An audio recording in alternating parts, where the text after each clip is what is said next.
This podcast is brought to you by Most Valuable Podcasts, leading the league in podcasting entertainment.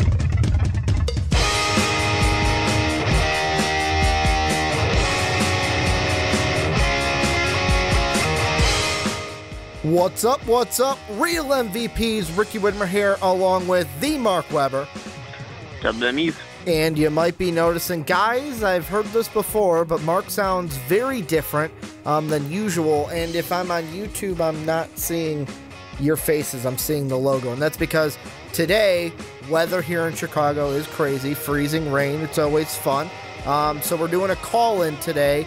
Mark not able to get into the studio, so that's why we have it set up like we do. If you're on YouTube, you'll just see the logo. If you're on podcast services around the world, nothing's going to change. You're just going to hear our voices per usual. And we got a jam-packed show. We're going to be talking about the Super Bowl, of course, previewing that. We have the Rams and the Patriots.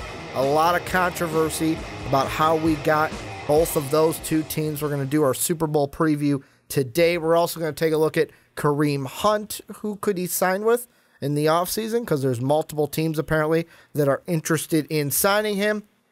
And then we're going to wrap everything up with a little NFL draft discussion about the Miami Dolphins and where they should target or could target a quarterback in this year's draft if they go and draft one. But before we get into everything, make sure to go on to iTunes and go and rate the podcast on iTunes and Apple Podcasts. It really means a lot to us. For those of you who can go ahead and rate and review the podcast, we actually got a new rating from, it's a Train 1021, says favorite NFL draft podcast. Love the show. Sometimes Ricky says outlandish things, which I do, but overall my favorite NFL draft show. So thank you, a Train 1021, and you can be like a Train 1021 and rate the Onside Kick on Apple Podcast and iTunes. But Mark, let's get into it. The Super Bowl preview is what we are going to start with. We've got the Rams, we've got the Patriots, and before we get into what we think about the actual game, I want to ask you about where we came from, because both of the AFC and NFC championship games had their own controversies that people are talking about. The AFC one is a little bit less, so I'm going to save that one for second. The first one I want to ask you about is that Rams-Saints game. What are your thoughts following the NFC championship game? It's difficult because, in an extent, I do always think in these type of situations, it does kind of fall on that, well, don't give up the points, or, you lost for more reasons than just the fact that you kind of got screwed over by the refs, right? Mm-hmm. And there's also the fact that everyone wants to kind of quickly bring up that, there were missed calls that the Saints had done as well. There's things that could have gone against the Saints and helped the Rams. There's plenty of people that also want to throw out that, well, Sean Payton had run the ball instead of throwing the ball, they could have killed the clock, essentially. All these things are valid. They're all valid. And I'm not going to be one of these people who are sitting there saying, well, I think we need to redo the game or redo the fourth quarter or anything like that. That's silly. It's ridiculous. The outcome is what the outcome is. But the thing that blows my mind is just how awful the officiating was as the weekend as a whole. But this was one of those times where it was completely blatant. It was completely obvious. Every single person in that stadium knew that this was, take your pick, pass interference, helmet to helmet. Targeting is not a penalty in the NFL like it is in the NCAA, but essentially the same thing. You can take your pick for the litter of penalties this could have been. Everybody knew it was a penalty. The man who committed the penalty knew it was a penalty. Mm-hmm. The only person that didn't, or the only people, apparently were every single ref, who all just collectively were like, well, if you're not going to throw the flag, I'm not throwing the flag. And to me, that's the thing that's just blatantly obvious of there's a problem. And people want to point out various games. People were talking about when the Saints beat the Vikings, and the Saints were the beneficiary of multiple bad calls in that game. Sure, okay, but really what this is, and I think people are having a little bit of trouble getting past this part. Mm-hmm. It's not just that this was a bad call. Despite this being one of the worst missed calls I've seen in a long time. Well, and I'm going to interject really quick because I'm glad you brought up the Vikings-Saints game because I'm going to get to that in 2 seconds. But hold on though. Let me make my point first because I feel like we're about to go in a different direction. A little bit. Is despite all this, with the big thing that we have here, it's not just that this was a terrible call. Mm-hmm. It's not just that this essentially kind of screwed over the team that had the game won. And then they got put in a situation where they eventually lose. It's not the fact that they could have made different calls. The thing is, the NFL has had terrible officiating for years. Games all the time get decided because of calls or no calls from the refs. And it just isn't getting better. Mm-hmm. That's really what it is to me. I'm not a Saints fan. I'm not a Rams fan. I think it sucks for the Saints. But you know what? Things happen. But here's the thing. It was a terrible call, and it's yet another terrible call. They keep happening, and the NFL has not once shown that they actually care to make the changes that need to be changed, whether it's getting better officials, making them full-time employees because they aren't, whether it is giving them better training, having somebody in the booth, if it's allowing roughing the passer and defensive pass interference, allowing those things to be reviewable, it doesn't matter because the NFL has shown they don't care. Mm-hmm. They're not trying to improve it. That's the point I really wanted to eventually get to, was that this was just the icing on the cake of yet one more really, really bad call, this one at one of the most inopportune moments, and the NFL still doesn't really seem to care. Well, I've got 2 points I want to make with this, and the one is very simple. The other is my bias as a Vikings fan coming out, and I'll give the non-biased one first, is basically there were, first off, many plays that the Saints should have had penalties called against them that were not called. And the thing I go back to is I'm just going to single out one of them. There was a face mask on Jared Goff, was not called. Virtually it took 4 points off the board from the Rams. If you call that, Rams score a touchdown, you call this pass interference, Saints score a touchdown, guess what? We're still tied at the end of regulation. The point is, even in overtime, you got the ball first and still threw an interception. Like, if I'm the Saints, I get it. It sucks. You lost. I've been there in your own building. My team was there and lost. It sucks. But the point is, look at the 2 championship games. Drew Brees got the ball, threw an interception. Tom Brady got the ball first, drove his team down, won the championship. And I know what people are going to say. Well, Ricky, the Rams defense is way better than the Chiefs defense. If Tom Brady comes out in this Super Bowl and demolishes the Rams defense, I'm just saying what if here, then you would look back and go, oh, well, then Drew Brees should have been able to. Of course, we won't be able to know that answer until 2 weeks from now. The second part of and this is why the second part is I have no sympathy for Saint fans. And I know Jake, one of our patrons, is probably going to get upset by this because he was super upset on Twitter DMing Sean about the game. Rightfully so. He's a Saints fan. But for me as a Vikings fan, I looked at it and I said, I have no sympathy for you guys because about 10 years ago, you guys cheated and robbed my team of a Super Bowl berth. And now in my shoes, I'm sitting there going, how do you think it feels? Don't feel so good, does it? So that's kind of my non-bias and my bias. But I get why you're saying it, but two incredibly different situations. One was a penalty, the other was just dirty play. Like, that's how they're different, but still, it's dirty play. Still shouldn't be, like, you shouldn't go out there to try to injure somebody, which is what the Saints tried to do that year. And it's been said multiple times that many teams employ basically the same type of system.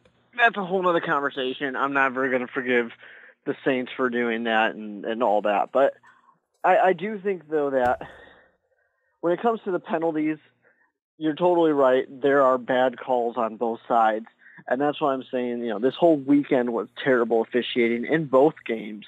Both games had calls that could have completely changed the game. But there is just a certain extra element of this was one of the most blatant calls. You don't even have to be a football fan to watch that and know, hey, even Roby Coleman you shouldn't be able to do that. Yeah, exactly. You don't have to watch football to think that's something you shouldn't do. And it was at such an inopportune moment that it really did kind of end any chance of the Saints winning. I mean, they said the predictions, if you care about predictions and percentages, went from like 70% for the Saints to win down to like 20%. It just collapsed. And I honestly think that I don't know what the correct answer is, and I'm not going to try and say I do. I have thoughts of what could maybe be better, maybe in 2 minutes, in the 2-minute warning, maybe you allow teams to challenge penalties. Maybe you allow them to challenge penalties more often, whatever it is. Different conversation for a different day. But the NFL needs to do something, because there's people who, and someone like Dave might dislike this part of my argument, but there's people who had money on that game because gambling is legal in many places. So there's people who had money on that game that kind of got screwed by the ref. There's players who miss out on bonuses because of that. There's all sorts of things that go into this. And I'm not trying to, just throw dirt on any Rams fans because, hey, they can't control it. And for the Rams, they should be happy that their team won. You don't control the officials. So you should be happy your team won. That's all that matters.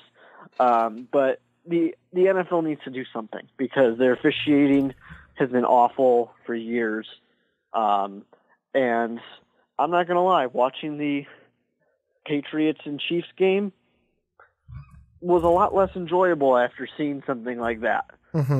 Well, and we'll get into Patriots Chiefs in 1 second. I want to say one thing to just kind of rebut what you just said. The thing that I noticed about this past weekend's games, that it's a double-edged sword. Throughout this entire season up until this point, we have had more flags than we've ever seen in a football season, and it seemed like the league might have told the refs heading into this weekend, hey, don't call as many. And we see this in sports all the time. When we get to the finals, when we get to big conference championships, the refs usually go, hey, we are going to swallow the whistle here because we do not want to be the reason why one team wins or loses.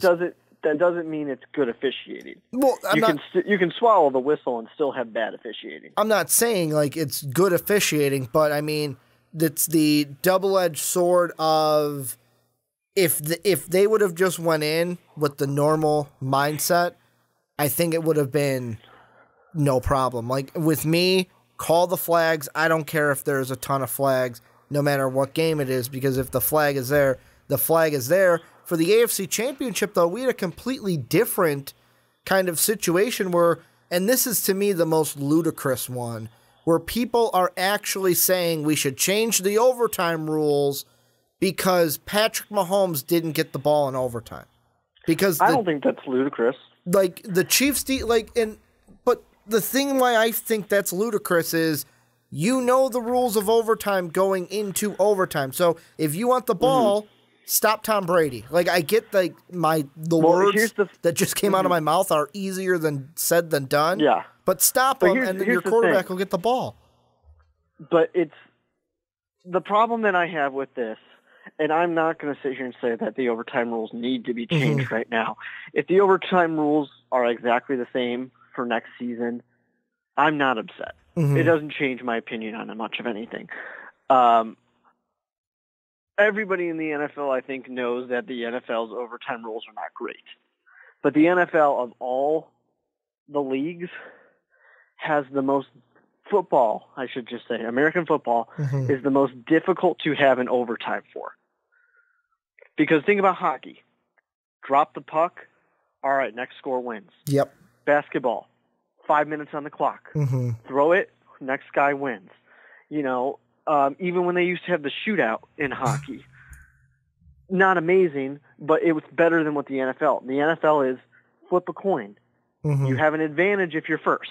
Which they still do of the shootout in the regular season. Oh, that's true. That's true. I was thinking the playoff time where it changes. Well, because that's when we watch the Blackhawks, right? Yeah. Well, it's been a long time since we've had that luxury. Yeah. Yeah, you know, it's just the NFL's overtime rules are just not very good. They're not terrible, but they're not good. It used to be worse, and I just got to throw this one out there too. Since you brought up the Vikings, well, we both brought up the Vikings, but since the Vikings was your part of your biased argument, the reason why the overtime rules got changed last time was because of Brett Favre and the Vikings. So that does need to be put out there too, since the Viking bias came out before. And I think that Patrick Mahomes, the most likely MVP of the league, might be popular enough to get it changed again. But the problem that I think is with the NFL's overtime is a simple fact of we had two offensive weapon teams, two offensive juggernauts, right? And what happened for overtime? We put the better, I don't want to say better, but one of the better offenses in the league against a not good defense. And we said, these two offensive juggernauts, we're going to see which one of these teams are better. 4 quarters, they've proven that they are equal to each other. So in order to figure out which one of these teams is the best, we're going to take the strength of one team and put it against the weakness of the other team. Well, and here's the thing. Now, ideally, I like the college overtime better than the NFL overtime. I will say that heading in. But the thing I am going to say about this overtime in particular, because when you put it like that, yes, it's like Max Kellerman said on First Take of, yeah, Tom Brady got lucky. He won a coin toss. Like, he won the coin flip, 50-50 chance it could have went the other way. The reason why I'm not necessarily blaming overtime for this, and Brandon and I had this discussion before the Primetime podcast, because he's a Chiefs fan along with being a Bears fan, is in overtime, just in overtime alone, the Chiefs had 3 chances to get the Patriots off the field. They had 3 3rd and 10s. What happened on each of those? Edelman, first down. Edelman, first down. Gronk, first down. So it's like, and that's the big thing is, if you can't get a team off the field on 3rd and 10 3 times, correct, then maybe you don't deserve to win the game. But here's the thing. Can we say definitively that the Patriots would have been able to do any better? We can't, because we don't know. We were never given the opportunity to find out. Now, Patrick Mahomes could have scored on that one drive, but I'll put it this way. It's like, because I listened to Colin Cowherd on Monday because I didn't have school and I was able to listen to his thoughts, and he put it perfectly. In football, you do not need to be the best in both offense and defense. You just need to be okay at like both and be exceptional at one of them. The Patriots have Tom Brady on offense. But that's the problem. But their defense is okay. We saw the exceptional. We saw the exceptional of one team and the bad of the other team. But it's not fair for for two teams to be completely equal through 4 quarters. Through an hour of play, these two teams were exactly as good as each other. Then we take the best part of one team against the worst part of the other team. And that's not even to say that the Chiefs' defense is all that bad, because they're not that bad. I mean, they do rank 31st in the NFL this year. They're pretty bad. But I'm saying they've got certain things they're good at. I just don't want to make Chiefs fans mad at me right now. They did just fire their defensive coordinator. For good reasoning. But, like, these two teams were equal. They should have an equal shot at winning. Give them both the ball on the 50 and say, all right, offense, go for it.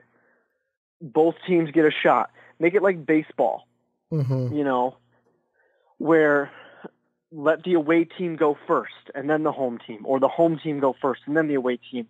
You know, flip a coin for it. I don't care how it's done. I just think both teams should get an equal shot. And if someone wants to say, but what if it was the Patriots with a really good offense versus the Bears with a pretty good offense but a really good defense? Well, then it would have been equal. It would have been best versus best. Sure, but then to make it really equal, it should have been pretty good versus pretty good. For Bears, pretty good offense versus Patriots, pretty good defense. If we really have these teams as equal and we really want to see who's the best, who deserves to go on to the next game, we should see both elements. And I'll admit that we are cutting special teams out of it, but whatever on that, you know, and you can tweak the rules if you want and say, no kickers, you have to score a touchdown. And if you score a touchdown, you got to go for 2. Or you can do whatever you want to do with it. They have I just that don't in think it's college. Well, they have that in college where after, like 2 or 3, it's like, okay, you have to go for 2 now. Yeah. I just, and once again, it's like whether you should be able to review penalties. I'm not saying I definitively have the answer.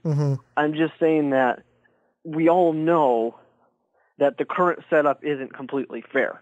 Well, I mean, the statistic for in the playoffs, it's pretty even, not exactly even, but pretty even in the regular season since the rule change. But in the playoffs, so far, it's all, except for the Rams, since this rule change has happened, the Rams are the only team to go into overtime, lose the coin toss, and win the game in overtime in the playoffs. They're the only teams that did it. Well, so I think it's 7-1 in that case. And so in the playoffs, it's not exactly a fair game. Well, and like I said, the one thing that I wouldn't be opposed if they did change overtime, but like especially in the Chief case, I'm not going to be very much of like the whole fairness game because you had 3 chances to get them off the field. You could not. But that's not what they're good at. They're an offensive-based team. But I'm saying is you had for 2 downs, really 6 downs, you were showing no gain, no gain, no gain, and then just one play you let up. They also had the biggest mind fart ever when, I can't remember who it was, one of their players, offsides. And it's it's just, there were things, and this is the crux of both of them. There were things in both games that could have went differently, that could have won them the game, the Saints and the Chiefs. The Chiefs also score a point in the first quarter and you win. We can get to that too. Like with the Saints, don't throw the interception in overtime. So I mean, there's different ways and different things to focus on. There's just, we look at the recency bias and we look at the last thing to happen, and that's the thing that's stuck into our head. Well, I also think that there's 2 different arguments here, though. I mean, there's the people who want to say the Saints should have won that game, which the Saints probably should have won that game, but they didn't. There's people who want to say if Patrick Mahomes had a chance, he could have tied it up again, or he could have won. You know, the Chiefs could have won that game. I don't care about either one of those arguments. The Super Bowl is the Patriots versus the Rams. That's all that matters. And that is beautiful because that's what I want to go into. But the thing that like I said, it's two arguments. Mm-hmm. The other argument is overtime rules. Any game, doesn't matter. Mm-hmm. NFL's overtime rules need to be looked at, and officiating needs to be looked at. That doesn't change the outcome. It doesn't matter for the outcome. We have what we have, but there are two issues that came up that we already all know about that the NFL should take a look at. Well, let's move into that because we've spent enough time on the conference championships, although it was a lot to unpack. I will ask you this. Patriots and Rams. Right now, the Patriots are the favorites. The Rams, I know the title on YouTube for this is going to be, should the Rams be favored? I'm just going to ask you up front. What are your opening thoughts, Rams and Patriots, Super Bowl LIII in Atlanta? Well, it's difficult because, like I said, I thought that if the Saints were there, they could win this game. Mm-hmm. You know, if the Saints were there, I thought the Saints can beat the Patriots. I don't know that the Rams are going to have that same ability, and the reason I say that is really because of the offenses here between these two teams. This Patriots offense has shown time and time again, no matter what happens, they can go out there and win. Mm-hmm. Tom Brady didn't get sacked a single time in the that game. entire postseason, too. He has not been sacked. Yeah. That's pretty incredible. So the best part, you know, I know Jared Goff played very well. I know that Todd Gurley, despite last game, has played well through the whole season. C.J. Anderson's come on like nothing. I mean, it's been amazing to see him playing as well as he has. But the real key strength that they went out and they made sure to get was that powerful defense. Mm-hmm. That's where they spent that money this offseason. They had a great pass rush. But you know what? Tom Brady hasn't been sacked yet. So I look at that and I think, okay, there's an advantage there for the Patriots. I think about the fact that Tom Brady doesn't care how much pressure you put at him. He can still get the ball out. How great was the play calling to where how they could get the ball out so quickly, how they constantly were just moving, how Tom Brady was constantly stepping up into the pocket to give himself more time. Mm-hmm. He was always doing what he needed to do because he is, of course, the greatest quarterback of all time. Now, let's look at Jared Goff, on the other hand. Jared Goff is absolutely terrible when he gets pressure in his face. If you don't pressure him, he is great. As soon as you put the pressure on him, he crumbles. Mm-hmm. And I don't want to toot my own team's horn, but I'm going to do it because we got knocked out of the playoffs, so I need something to feel good about. The Bears showed that very easily, that all you got to do is get the pressure on Jared Goff, and he will crumble. So, I mean, yes and no, because he crumbled in that game, but like you look back to just this past week, the Saints got pressure on him, and there was one where he basically pulled a Patrick Mahomes book out and was like, I'm going to spin, get out, and just get the ball to the receiver, to where we're sitting there going, how did he do that? How did Jared Goff do that? So, I mean... Well, all I know is Jared Goff has a 43% completion percentage mm-hmm. when there's pressure.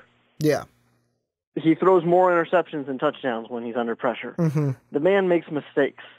And I'm thinking that the Patriots, team that likes to get pressure, a team that likes to force the other team to make mistakes, I think they can do that against the Rams. Now, of course, we say Tom Brady hasn't gotten sacked yet in the playoffs. Obviously, they need to continue that mm-hmm. because if that offensive line, how many years ago was that? That was Peyton Manning's last year with the Broncos, I believe, mm-hmm. where they beat him in the conference championship game because Tom Brady got hit constantly, nonstop. They couldn't protect the man. The defense just kept getting to him. If the Rams can do that, they can win this game because if you can actually get to them, sure, that's going to make a difference. If the defense performs the way it was paid to perform, I sit there and I know that this is the window for the Rams, but how many times have we seen it with the Patriots? They get there, They get it done. They win the Super Bowl. Obviously the Eagles beat them last year. Mm-hmm. And that was a big shock to a lot of us. But I just don't know if I truly buy that they will. Can they? Sure. They can win. They've got the pieces they need. They've got a great running game. They've got a good quarterback. They have a great pass rush. Mm-hmm. They can do what they need to do. I mean, they just beat Drew Brees and the Saints, who a lot of people would say were probably the best team in the NFL this year. Mm-hmm. Besides maybe if some people want to throw the Chiefs in as the best team. But it just comes down to that factor of Tom Brady and Bill Belichick. The been there, done that. They do it every year where you sit there and you're like, I think they probably are going to do it again because they always do. Mm-hmm. Well, and that's why, to me, the biggest thing, there are two things that will be super important to how this game plays out, and they're both with the Rams. The first one is Jared Goff. He needs to be great. He needs to be great or exceptional. Said that wrong again. Exceptional in this game, or else the Rams will not have a chance. Number two, that defense needs to get pressure on Tom Brady, because just looking back the past few years, the Chiefs didn't get pressure on him this weekend. The Chargers didn't get pressure on him in the divisional. The Patriots moved on without knees. You look at every tough game the Patriots have had in recent years. Jacksonville in the AFC Championship game 2017. Jacksonville almost won that game because their defense got after Tom Brady. You look at Philadelphia. They won the Super Bowl because their defense got to Tom Brady on the last play and forced what was a fumble in the scorer's book, a turnover at the end to solidify that game. You look back to Atlanta. Why were they able to destroy the Patriots in the first half? Their defense got to Tom Brady while the offense just went off the charts. And then you got the Broncos in 2015, the Broncos in 2013, and Baltimore in 2012 all beat the Patriots because the Broncos defense was able to get after Tom Brady, and Baltimore, although they didn't get a sack on him, was able to get pressure so that their secondary could force 2 interceptions against Tom Brady in that AFC Championship game. So, to me, for the Rams, it's simple. Your defense needs to get after Tom Brady, because if they don't, this could be a one-sided affair and could be over fair. I don't want to say fairly quickly, but it'll be one of those games where it's like, yep, we knew the Patriots were going to win this one from the word go. And I don't want that to happen in the Super Bowl because, of course, I want a close game.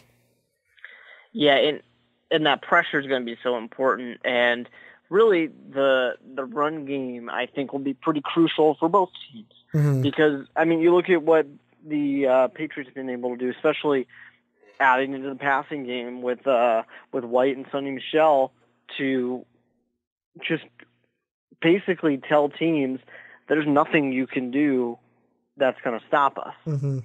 If you cover Gronk, if you cover Edelman, we don't care. We've got these running backs that are great receiving running backs. Yeah. On the flip side, Todd Gurley got shut down against the Saints, mm-hmm. but C.J. Anderson once again picked up the slack and made it happen. And those are two dominant running backs who really can get it done and support a team. Mm-hmm. And, the thing I said about C.J. Anderson before in the offseason was, I just saw him as this guy who still has it in him, who can still be a running back number one. So you've got essentially 2 running back number ones on this Rams team. Either one of these run games gets going, that's going to be such a crucial advantage, because really that's kind of how both these teams have won their way through the playoffs, is with these great running games, whether mm-hmm. it's pure running or running off after a pass. That's been great. And even though I think that the Rams defense can be something that wins in this game, if Jared Goff doesn't do well himself, if he doesn't stand up to the pressure, if he doesn't live up to the moment, if he can't control interceptions and purely just be this touchdown machine, he doesn't necessarily have to be a touchdown machine, but just needs to be smart with the ball, that defense is going to get tired, and it doesn't matter. And Tom Brady is the guy where if your defense is even slightly tired, he'll pick it apart. Well, and that's a big piece of the equation, too, that I didn't even forgot to think about, and thank God you brought it up, Mark, is in the Chiefs game, it was insane when you looked at time of possession for the Chiefs and the Patriots, where the Patriots owned the ball for 43, basically 1 second away from 44 minutes of that game being Patriot offensive possession, where the Chiefs only had the ball for 20 minutes, almost 21 minutes of that game. And even Patriots-Chargers, you look at it, the Patriots had the ball for 38-20 compared to 21-40 of the Chargers. So, I mean, that's another thing that the Rams will have to do is how are you going to control the time of possession game, and more so your defense when you get to third down, actually getting off the field so that you're not on the field for more time than the Patriot defense, because then you can tire their defense out, and hopefully that means that Jared Goff and Todd Gurley and C.J. Anderson can make some plays against maybe a tired Patriot defense. Yeah, and I mean, people want to kind of criticize the in overtime for the Chiefs not being able to stop the Patriots, but no duh, they were on the field for 40-plus minutes. Yeah. Of course they couldn't stop the Patriots. They were gassed. Exactly, and here's the thing. Bill Belichick is the smartest football mind that we've probably ever had. He knows football better than almost anybody. He's a genius. So, yeah, he is. He knows his job very well. I mean, his saying of do your job, he does his job exceptionally well. He is going to come up with a great game plan. And if he doesn't, he's going to pull what happened against the Falcons. Make the adjustments, and halftime, they dominate the whole game. Because he can. What we are going to be learning a lot about is Sean McVay. Can Sean McVay come up with that genius game plan that beats the Patriots? Can he make those adjustments? Because we saw it out of Doug Peterson with the Eagles last year. We saw what he was able to do. They just went toe-to-toe, and of course the Philly special is probably what you're referencing and pulling a rabbit out of the hat. They had a couple of great surprise plays that were at the right time that worked out, but he knew how to get it done. He knew how to make it happen. Can we see that same thing out of a Sean McVay and also a Wade Phillips? Are we going to see that out of them to see them go toe-to-toe with Bill Belichick? Because they're going to have to. You can't rely on Jared Goff and Todd Gurley to get it all done on their own and Aaron Donald to get a magical strip sack out of Tom Brady, which kind of obviously was the big play that sealed that game for the Eagles last year. And I'll give the same kind of benefit of the doubt that I gave the Saints call. Is the reason why we bring that up is the recency bias, but like you look at it, Nick Foles had a game that was stat-wise similar to Tom Brady. You look at LeGarrette Blount, he dominated the rushing and had more rushing yards than the Patriots running backs. You look at overall time of possession. Yeah, the Patriots had the ball the Eagles had the ball for 34 minutes compared to 25 for the Patriots. So it's kind of everything that we've been hitting on so far. The Eagles did that last year. Plus they had that big defensive play at the end that put the exclamation point on a Super Bowl win for them. Yeah, they just need to do what they can. I mean, really is what it comes down to. They need to be completely on. And it shouldn't be surprising to people because you got a team who, like I said, have proven time and time again they know how to do this. They know how to win. They know how to be champions. So you should be the underdog. in that case. The Rams should be an underdog because they do have something to prove. They are not the Patriots. Mm-hmm. You can say that about any team, that you are not the Patriots, a team that's had, 3 dynasties in the past 20 years? Nobody is going to be that. So you got to go out there. You got to go get it done. And it's going to be difficult. Are you saying the entire Brady era is 3 dynasties and not just 1? I would say you could separate it into 3 distinct eras. Yeah. Okay, so 3 because the interesting thing that I heard this week is that I can't remember who said it, but somebody was like, when he retires, eventually we're going to look at the past 20 years as just the Brady era. I'm sure we will, yeah. It was just the Brady era in football. But the team itself went through some changes.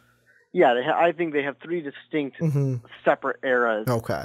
That all together create whatever.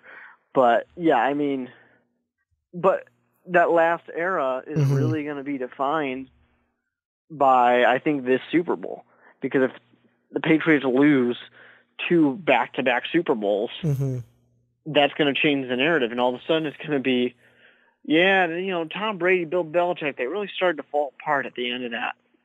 At the end of their careers. Question for you, because I got 2 last questions for you to kind of wrap this up.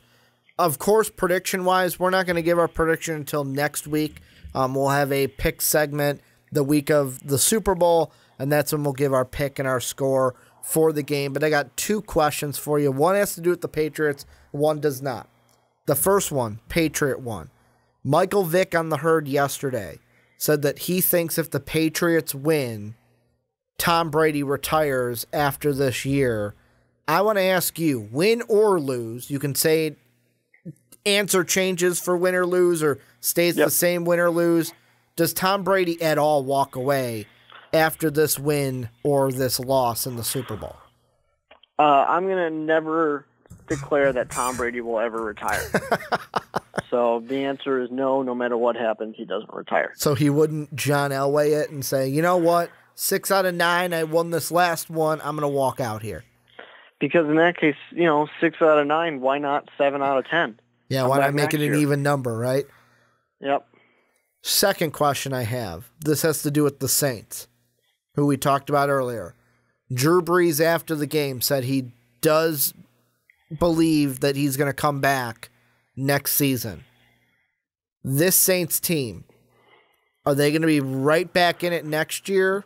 Or is this what many are saying where, all right, the Saints missed their chance and they're not going to be in this same situation, NFC Championship game next year with Drew Brees? No, I don't think they've missed their chance. They've got a young enough team where I think they'll be right back in there. And if history's proving anything, they were 1 play away in the divisional last year. This year, 1 play away in the conference. Next year, they'll lose in the Super Bowl. Exactly. They'll lose at the very end of the Super Bowl, and it'll be great. But no, I don't think that much really changes in the NFC's landscape for those top teams. The Rams are still going to be there. Saints are still going to be there. The Bears arguably are going to be towards the top. And then, of course, you got teams like the Eagles and the Vikings that are right in there as well. It's all the same teams that were really here this year. I don't think that much is going to change. Well, this is where we'll put a kibosh on this. Next week, I know we're going to have our new patron, Eric, on the podcast, and we're going to talk a little bit more about the Patriots in the Super Bowl because he's from Boston and really wants to talk about his Patriots heading into the Super Bowl. So we'll have him on next week. This is where you guys come in, though. Let us know what you think down below in the comment section about the AFC Championship game, NFC Championship game, the Super Bowl. What are your thoughts? Let us know what you're thinking down below.